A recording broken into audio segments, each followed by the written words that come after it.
So you've probably heard in the news how killer whales have been attacking the yachts of rich billionaires. If you're like me, you probably think, oh, they're just communist whales. They want to eat the rich and stop global climate change. A noble goal for a noble creature. And maybe the killer whale mafia also took out those rich idiots that went to visit the Titanic. We'll never know because the killer whale mafia doesn't leave witnesses, not because they're killer whales, but because they're Italian.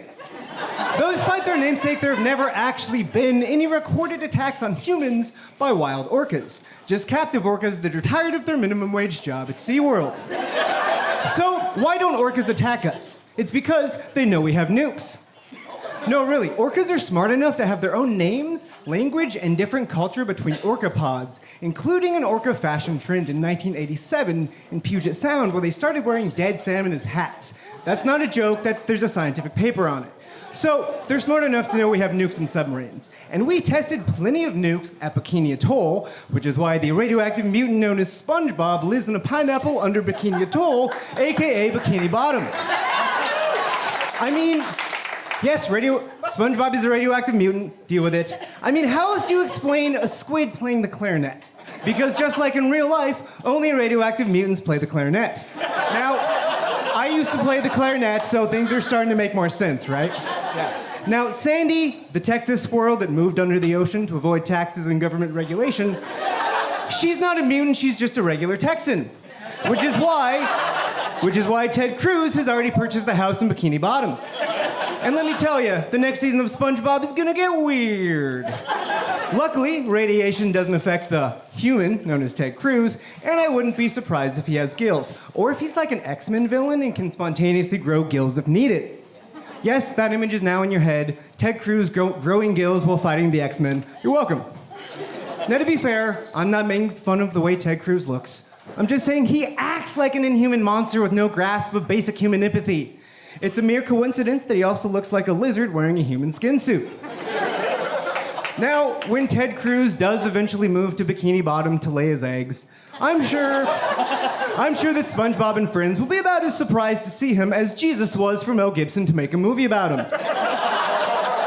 I mean, can you imagine Jesus' reaction to Mel Gibson making Passion of the Christ? Wait, you're telling me Mel Gibson is making a movie about me? Like, he knows I'm Jewish, right? And, you know, speaking of Mel Gibson, anti-Semitism just never made any sense to me.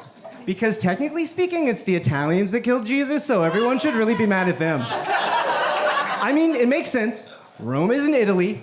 The Romans killed Jesus, therefore the Italians killed Jesus. Now, I'm part Italian, so I can say this.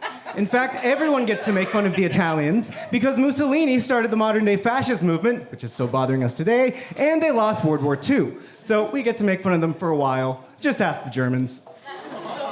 It's me, Mario. I'm an Italian stereotype and I killed the Jesus. In fact, Jesus will be in the next Mario movie, also played by Chris Pratt. Now, you know, the saying, Jesus take the wheel, never made too much sense to me. Because you know the devil is the one with the driver's license.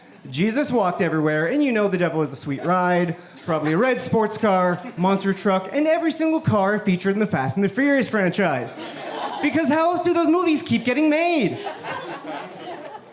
I mean, do you really think the long-haired hippie that could turn water into wine ever got his driver's license? The human body is 60% water. Jesus turns that 60% water into wine, and that is a 3-day hangover that they turn into a religion.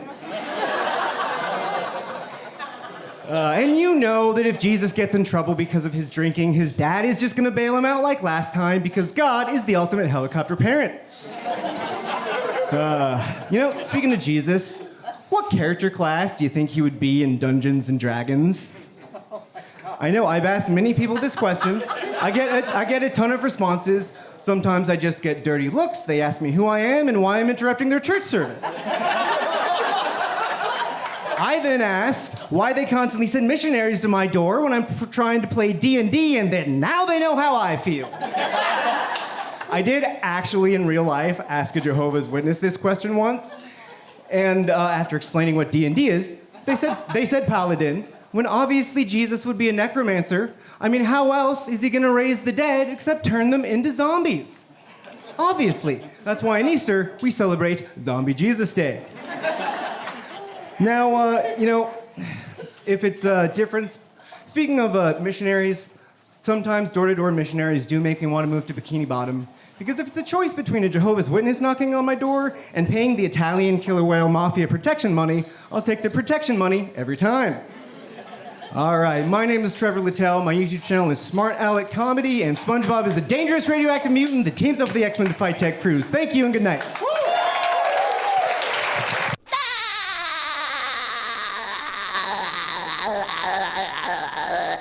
Good one, Patrick.